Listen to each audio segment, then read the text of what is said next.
So this is obviously why people are been talking for years now about the chemtrails here in America. Well, because they did it in Vietnam.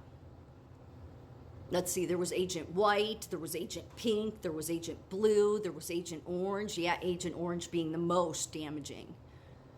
And we can thank the science and the State Department and the universities and their science departments that have continued to get money out of us and our tax dollars and our useless Washington, D.C., who just hands them all money that goes on to hurt everybody in the world.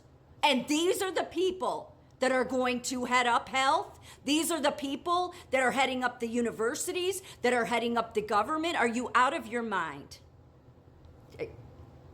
Unbelievable. In the years after the war, the U.S. tested 1,100 compounds, and field trials of the more promising ones were done at British stations in India and Australia in order to establish their effects in tropical conditions, as well as at the U.S. testing ground in Florida. Between 1950 and 1952, trials were conducted in, I'm not even going to try to pronounce it, but so trials, I mean, with all these different chemicals. And then it goes on to say down here, during 1952 and 53, the unit supervised the aerial spraying of 2,4,5-T in Kenya to assess the value of defoliants in the eradication of, I guess that T, it also means tick fly. It's these biting flies. And this is just the wonderful military, I mean, not the military, but, you know, the generals. The war-obsessed, sick, hungry people that just don't care who they hurt. A scorched earth policy is a military strategy of destroying everything that allows an enemy military force to be able to fight a war, including the deprivation and destruction of water, food, humans, animals, plants, and any kind of tools and infrastructure. Its use is possible by retreating army to leave nothing of value worth taking, to weaken the attacking force, or by advancing army to fight against an unconventional warfare. Yeah, I wonder why Joe Biden didn't do this scorched earth policy in Afghanistan. At least, you know, I mean, at least not leave all of our weapons and everything there, right? Because these people do not have, first of all, anybody's best interest at heart. But I think that they all should be cut off. And you know what'll happen? I guarantee you this is what'll happen. They'll be, I don't give a shit who they put in place. I really don't. They'll get a few people, a few departments, but they'll still hand our money over to the fucking science, okay?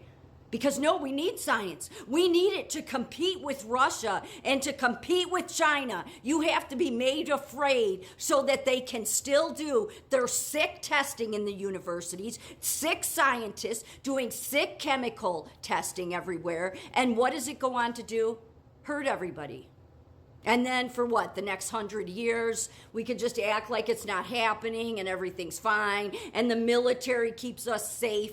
Then those generals at the top, they keep us safe. The State Department keeps us safe. And let's just keep giving them the science and the universities our money.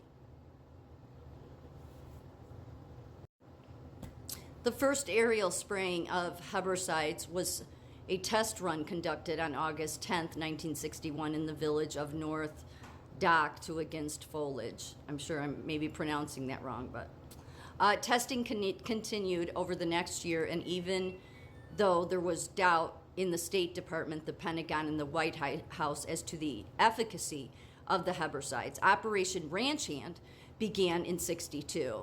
Individual runs had to be approved by President John F. Kennedy until November '62, when Kennedy gave the authority to approve most spray runs to the Military Assistance Command Vietnam and the U.S. Ambassador to South Vietnam. Ranch Hand was given final approval to spray targets in eastern Laos in December 1965.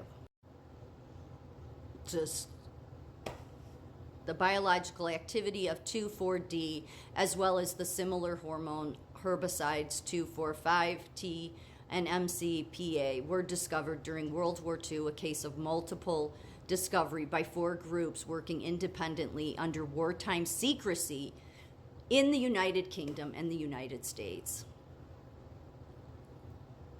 And it goes on to talk about that there was a few chemical, or the different industries involved, Imperial Chemical Industry, and then, of course, University of Chicago. No doubt, I mean, it's not like any of the universities in Chicago would be about keeping America safe. I just don't buy it anymore. I mean, when you have universities that all they do is teach about socialism and that they must hate America, then I'm sure it's no problem for their scientists to go in their fucking labs, okay, and come up with the worst thing, and then somehow get the chief or the commander-in-chief, whoever it is, to go along with, let's use this and test it in this area. To hell with people and human beings. I mean, it's all about keeping America safe from Russia, right?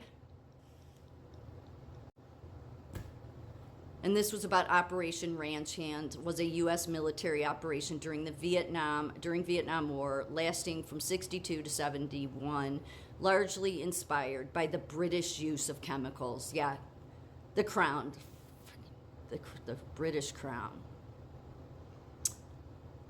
It was part of the overall herbicidal warfare programs during the war called Operation Trail Dust.